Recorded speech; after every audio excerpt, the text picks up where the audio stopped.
Rain slammed against the windshield of the black SUV as it sped through the desolate roads of Cries province. Layla's hands were bound tightly, her cheeks streaked with blood and tears. Her husband, Colonel Farid Hassan, drove with silent fury, his knuckles white on the steering wheel. "I warned you," he muttered, not looking at her. "You weren't supposed to open your mouth." Layla's swollen belly trembled with movement. She was 9 months pregnant, heavy with life.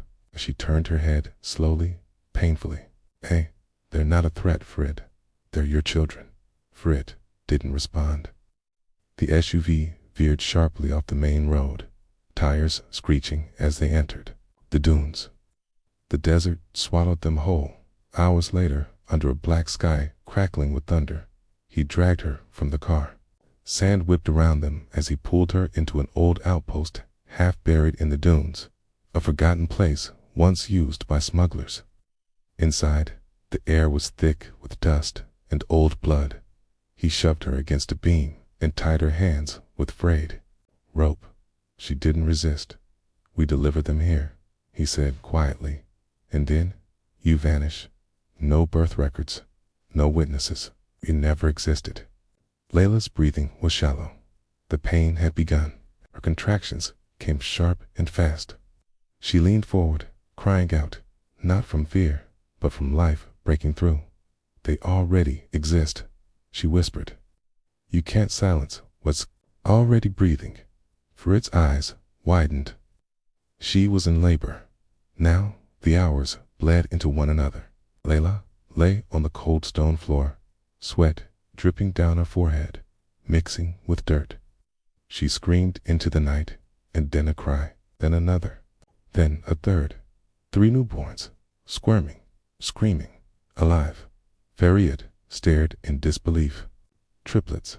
His voice trembled. His plans, everything unraveled. "No one can know," he said. "No one." But those cries were not ordinary. They echoed across the sand, as if carried by something greater, hundreds of miles away. In a NATO listening post in Cyprus, a young technician named Meredith monitored inactive frequencies out of habit. Then, something strange caught her ear, faint but rhythmic. She boosted the signal. The sound was unmistakable. 3 newborns. Crying, she called her supervisor. "Sir, we've got something." Meanwhile, back in the desert, Farid walked out to the SUV to destroy it, still believing he could fix everything. Inside the shelter, Layla looked down at her newborns, weak but alive. She saw a broken shard of glass near the wall. With shaking hands, she inched toward it and began sawing the rope on her wrist. Blood trickled down her skin, but she didn't stop. By the time Farid returned, the room was empty. The babies were gone. Only blood and shredded blankets remained. He screamed her name into the night. "Layla," but only the wind answered. Farid buried what was left, the afterbirth, the stained rags, in a shallow grave. He thought the desert could hide anything. He was wrong. Days later, a half-dead Layla staggered into a refugee camp near the Jordanian border, clutching her babies to her chest. Her feet were raw, her lips cracked. Doctors rushed to her. One nurse cried when she realized the infants were breathing. Layla collapsed as soon as she handed them over. "My name is Layla Hassan," she whispered. "Tell them they lived." Western intelligence agencies were already decoding the strange audio transmission. By now, several agencies had picked it up, analyzing the strange occurrence in the desert in Berlin. Veteran war journalist Elijah Klein received an encrypted file titled "Sands of Silence." Inside were satellite coordinates, hospital footage from the camp, and one blurry image of Layla holding 3 infants. Elijah's heart pounded. He packed his bags and was on the next flight. Back in the desert, Farid disappeared. Some said he died. Others said he fled underground. But Layla's story had just begun. Elijah found her resting in a tent. Her eyes were sharp despite her exhaustion.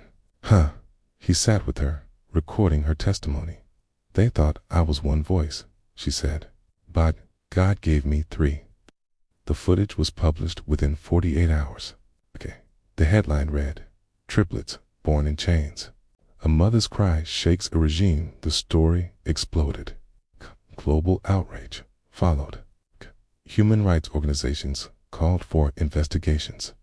A storm had been unleashed, not by weapons, but by cries. Farid's name was exposed.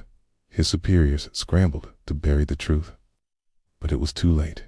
In a distant prison near the Syrian border, an old midwife smuggled in a phone to watch the video. Her eyes filled with tears. She lived, she whispered. They lived. It's the pregnant prisoner beside her, she said. There is hope now. In Paris, a hacker named Wadi had been chasing Farid's military network for years. Now, with Elijah's evidence, he gained access to a hidden database, Project Sandvale. It detailed secret births, silenced mothers, and deaths erased from history. He released it all. The internet exploded. Back in the refugee camp, someone came for revenge. At midnight, gunmen set the hospital ablaze. Flames roared. Layla screamed, running barefoot through the chaos, her babies in her arms. Elijah helped drag others to safety. The fire lit up the night like a warning, but instead of fear, it sparked fury. The world now had a new headline. They tried to burn the truth. It walked through fire. A letter arrived weeks later from the French government. It offered Layla asylum, a new life, a new name. Safety, she read the letter quietly, then tore it in half. I won't hide anymore, she told Elijah. Tried to erase me. Let them see me instead. A year passed. In Geneva, a monument was unveiled in the public square.